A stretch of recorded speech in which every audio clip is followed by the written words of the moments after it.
Bon dia, companys. Que no sabeu de què parlarem avui? Mm? Misteri, veritat?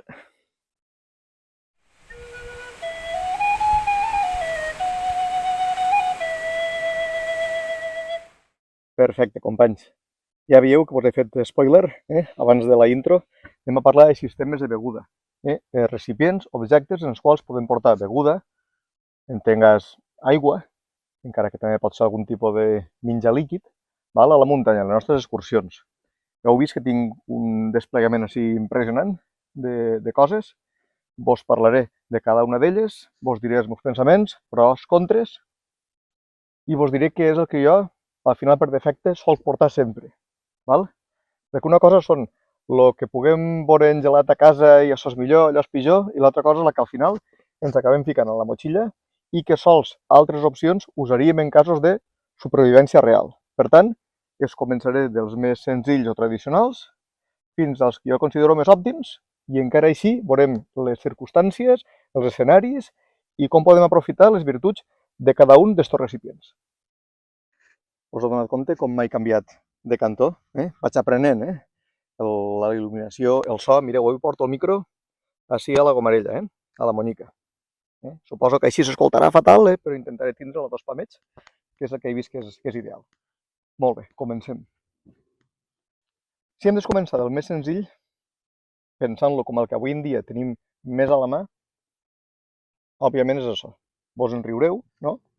Però qui de vosaltres no ha portat mai una ampolleta de plàstic a la motxilla en les excursions a la muntanya? És més, igual la majoria el que soleu portar és això. I sabeu què vos dic d'això? Que és fantàstic. Ja haguem volgut els nostres avantpassats tindre recipients tan lleugers, tan duradors. Vosaltres heu tingut alguna volta una fuga d'una botella de plàstic? De portar-la a la motxilla i haver-se fet un forat? Jo penso que fa dècades que no hi ha plàstics que a base de doblar se puguen foradar, o els costa moltíssim. Abans heu comprat una ampolla nova i la podeu substituir, per tant és perfecte. Val? El que passa és que, com veurem al llarg del vídeo, l'ideal quan portem coses a la muntanya és que siguin multiusos, que servisquen per a diverses coses. Òbviament, no sé si recordeu No te ries que és peor, aquell programa de la 2 o de la primera, que en un moment penso que traien un objecte al públic i els participants havien de dir vinga usos, no?, d'aquest objecte, usos absurds la majoria, això és paregut. Si vos ensenyo això, se poden fer centenars de coses, si no milers, val?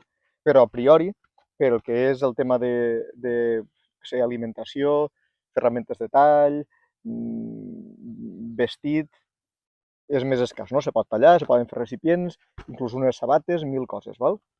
Però en principi és una botella de plàstic. Se pot bullir aigua en una ampolla de plàstic? Han vist que se pot produir foc, això ho vam veure l'altre dia, veritat? Però se pot bullir aigua? Sí, se pot i ho he fet. Tu la fiques plena d'aigua entremig del foc i costa molt que se creme i se forade si dins té aigua. El que passa és que se queda ja feta pols, no la vas a poder reutilitzar, val? I a banda de que deu ser bastant tòxic, el que se bulli dins d'una ampolla d'estes. Al ser transparent va molt bé per a purificar l'aigua. Sabeu que si la fiqueu unes quantes hores al ple del sol o fins i tot dies, l'aigua està pràcticament higienitzada per rajos UVA o pel que sigui? És una passada, val? Però suposo que al vídeo no voleu que vos explico això que és. Voleu veure coses un poquet més complexes, val? La propera que us vull mostrar és esta. Això sabeu que és veritat. És allò que normalment diem una bota de vi, un penjadoret. Esta és 2.0, que diem no és de pell, és imitació serràgel de fora i dins és com els preservatius de làtex. Que això me recorda que vos he de fer un vídeo parlant de preservatius. Per a què valen de veritat. Esta, a més, l'ha fet a Laken. Ha fet ahir un bou, no sé si el veu, clar, perquè una bota de vi, olé. Però jo la tinc de fa 7 o 8 anys, l'he usada una animalada de vegades i està perfecta. Ni s'ha ressecat el làtex, ni ha tingut cap tipus de problema. Val? Que sabeu, tenen un broc gros, no cal mostrar-ho, i un broc prim, el qual sabeu el gallet. Això perquè és molt útil. I a mi m'agrada molt portar-la, perquè quan no té res dins la pots plegar. Si voleu ho fem. A veure, està inflada d'aire ara mateix. Veu? És un recipient que, en veritat, el pots reduir a la mínima expressió, veu? Cap on siga, és a dir, o el pots portar abans d'omplir l'aigua, o el pots portar amb l'aigua, o el que siga, i quan te l'hagis acabat, plegar-ho i guardar-lo. I és un recipient que a molts cops que li pegues no se trencarà. Este segurament tampoc, però este el portes penjat, fregues contra les roques, pegues una trompada, cap problema. I fins i tot jo l'he usat de coixí. Quan està ple d'aigua o d'aire, pots ficar el cap damunt i és un coixí perfecte. Per allò dels molts usos, val? Antigament això era de banya, este és, ja vos dic, això, tecnologia punta, i de Laken, una bona marca del que són cantimplores. Parlant de cantimplores, esta és la cantimplora original. També hi havia de ceràmica antigament, no tan antigament de metall. Cantimplora és una paraula que originàriament segur és de la nostra llengua. És un mix de canta i plora. Clic-cloc, clic-cloc, clic-cloc, aquell roïdeig que fan. Això és una carabassa de vi. Dic vi, igual que això diem una bota de vi, perquè els nostres avantpassats, si portaven alguna cosa de casa, era vi. L'aigua l'encontraven a la muntanya, normalment, o a la font, com fora. Esta, a més, m'encanta, perquè aquesta xarxeta que té, d'això parlarem un vídeo soles en què us ensenyaré com fer carabasses de vi. Fet per dins porten cera, estan impermeabilitzades, i esta és una imitació d'una que se va encontrar en una excavació arqueològica a la moreria de Borriol. És una antiga, vaig desenvolupar jo aquest tipus de xarxa imitant la resta arqueològica, que estava molt feta a pols, com podeu comprendre, no es conserva molt bé, però ja parlarem exclusivament de les carabasses un altre dia. Virtuts d'això. Això és eco-friendly, també, val? Això, com podeu comprendre, se degrada quan se tira i desapareix, val? Té un penjadoret per a ficar-se dins de la correja. Ja vos dic que ja ne parlarem. Tap de suro. I pareix molt fràgil, però veieu la grossària que té això? Jo això ho he portat per la muntanya, a la cintura, columpiant-se, pegant a roques on fora, i no l'he cascada mai. Eixa protecció va molt bé, val? A banda de que si pega directament al que és la corfa de la carabassa, també és molt difícil que se trenqui. La contrapartida de tots aquests beneficis que us he dit, a banda de que aïlla molt bé de la temperatura, és que això no resisteix al foc, no pots bullir aigua dins, segons quins elements, per exemple, si fos aigua calenta, una infusió no la podríeu portar perquè dins té cera i l'acabaria fonent. Té algunes avantatges, vull dir, és molt més resistent del que imaginava. De fet, ne farem una. El pròxim vídeo no, serà de reflexions, l'altre, val? I vos dic que és una passada, no? Però que té aquest hàndicap, no es pot posar al foc. Per tant, sí, és un mètode tradicional, com la bota, ho portaven els soldats de quasi que tot el món, vos diria, per alguna cosa seria, però no ens serveix per a la supervivència, a no sé que sigui un cas extrem i només per a portar líquid. Jo preferisc i vos recomano aquestes tres coses, no sé si en càmera, suposo que sí, que tenim així. Val? Mireu, la que jo més porto, i al final és així, és esta. Val? I esta xufada, però és d'acer. Són els dos la mateixa història. Jo no compro mai, o intento no comprar, ne tinc algun, productes d'alumini. Hi ha molt de mite en que l'alumini és cancerigen, faria falta ingerir-ne molt, però l'alumini, per exemple, hi ha certs líquids, vinagres, tal volta el te, també la mel, que desfan aquest metall i l'incorporen al líquid i no m'agrada, val? A banda que és molt més resistent i se poden fer també a nivells puntes de fletxa el que vulgueu, si fos el cas. M'agrada que siguin també metàl·lics, estos són tots metàl·lics i tots són d'acer, d'alumini també ho podríeu fer perquè es poden ficar damunt del foc. Este li vaig fer jo així en 30 metres de corda d'estendre una protecció per a que no es cascare, veu que són finets, de no res se casquen, però se pot llevar, es pot ficar damunt del foc i fer bullir. Dins no té res, veu, està obert, farem un glopet ja que estem. El metge me diu que tinc la sang espessa. Veu, té el broc gros, podem portar líquids, però podem cuinar, per exemple, pasta, si farà falta, o bellotes, o el que fora. I el tap també és metàl·lic, una miqueta de plàstic ahí, perquè no perga. Per tant, tenim dipòsit de líquid més estri de cuina. Això és el que busco jo. Això és el que busco. I quasi que tot el món busca. Veritat? Quasi que tot el món. Este és el mateix, més menudet. En esta porto ara mateixa el dinar. Un dinar líquid. Ahí porto llet, porto gofio. Sabeu què és gofio? Allò de Canàries. Farina torrada de panís, una miqueta de mel. En això els pioners que es provaven a Amèrica passaven dies. Val? És el que dinaré. Per tant, tenim el que vos diga recipient de líquid i vaixella de cuina. Però és més extrem en aquest cas. Això va ser i és molt popular encara en l'exèrcit. N'hi ha d'alumini, esta meua és tota d'acer i comprada a l'AliExpress baratíssima.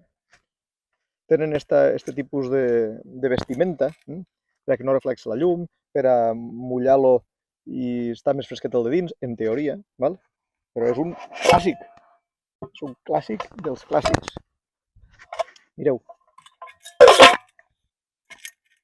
Tenim el que és l'ampolla, que és tota metàl·lica, inoxidable. Està oberta també de tot, encara que el broc és més fi que el d'esta, però que no m'importa. Aquesta l'he utilitzada bastant, també. Té una forma plana, en la qual cap molt bé a la motxilla, o ho pots portar penjat al costat sense que abulte molt. Les coses redones sempre ballen més, val? I el que és la passada d'això és això d'ací. Veu que ja està usat? Perquè això és, ara ho veureu, curiosíssim. És un caso, solem dir, un castellanisme, no? Però per a cuinar. Això té un sistema, no sé si ho podeu veure ahí, en el qual fas així, baixa per ahí i ja està bloquejat. L'aigua i un lloc per a cuinar. He vist fins i tot fer ous estrellats ahí dins. Una passada de pot, de cassoleta, no? On podeu cuinar el que sigui o calentar aigua per a higienitzar-la. No ho hem parlat abans, però una de les virtuts d'aquests pots és que es pot ficar en aigua bruta o contaminada, entre cometes, hauríem de veure contaminada de què, i purificar-la. Ficar-la a bullir i purificar-la. Això penso que és el combo perfecte. Per això tants exèrcits ho han solgut portar. És una passada, torna a encaixar baix i si volem tot una altra volta ho ficarem per este costat, dins de la fundeta. Jo penso que este és l'ideal. Té poca capacitat, relativament poca, però vaja, en les nostres eixides per a què volem més, veritat? Si no, porteu dos ampolles. Jo moltes vegades el que porto és una de plàstic normal i una d'estes de metall. I la que és superior, i encara no l'he provada, i l'he comprada per personatges com Dave Canterbury i això, que sempre usen aquest tipus de bollidora, de cantimplora, és això. És un poc el mateix sistema. Teniu l'ampolla dins, en aquest cas més grossa, però té el broc infinitament més gros, en el qual pots ficar fins i tot una cullera dins, i a banda té això. Este tassó, que es pot penjar damunt del foc i que té així anses, per si vols beure de les anses o per si vols cuinar sostenint-la en la mà. Una passada. Una altra volta tenim sistema de beguda, líquid, purificació, inclús cuinar, més un altre sistema de cuinar. Els nostres avantpassats hagueren matat per tindre elements de metall inoxidable, a més, superresistent, en el que poder funcionar. Compareu-me això en això. I se porten, no arribarà a 100 anys un objecte de l'altre, Fins a als anys 40-50 això encara s'utilitzava molt. I aquest tipus de sistema, o si voleu, doncs pot tindre millor 70-80 anys entre nosaltres. Vull dir, això ha conviscut, podríem dir. Imagineu el salt increïble d'això a això. Això sempre se pot aprofitar d'altres maneres. He dit que dins està tota coberta de cera. Sempre se podria escalfar, treure la cera o usar-la directament de combustible, però perdries la botella. És perquè s'haguera trencat, no? Però ja vos dic, per a mi aquests sistemes que tenen el tassó o lleta, no? Incorporat en la botella de metall, per a mi és immillorable. A vegades és l'ampolla de plàstic i això de metall. En aquest cas també abunde aquest tipus de combinació. Però si pot ser tot de metall, millor. Pesa molt poc. Avui dia és que se pot fer molt finet, és super resistent i si no vos fieu, com he fet a este, ho envolteu, que això és molt fàcil de fer, o li fiqueu una beina de goma eva, com se diu això, feltre, o corda directament apegada i ja està. Espero que vos haga donat idees, vos haga fet reflexionar, per això estem. I ja sabeu que tenim 1.000 sistemes de portar líquid. Han fet així simplement una mostra, cadascú tindrà els seus favorits, val? I simplement vos ho mostro, per quan allò que parlem a vegades de bushcraft o supervivència, hi ha una fina línia que separa les dues coses, val? Però ja vos dic, si haguem de triar un, òbviament sistema de metall en olleta, que el metall ja és la seva pròpia olleta. I si anem old school, tradicionals, o simplement volem experimentar o improvisar, això va perfecte també. Una abraçada a tots. Gràcies per... M'he ficat així baix, que igual no me veu, veritat? Gràcies per la bona acollida de l'últim vídeo, per tots els comentaris que m'heu donat de recolzament, que m'han omplit de força, i res més, continuarem treballant, si vos pareix bé, val? Una abraçada.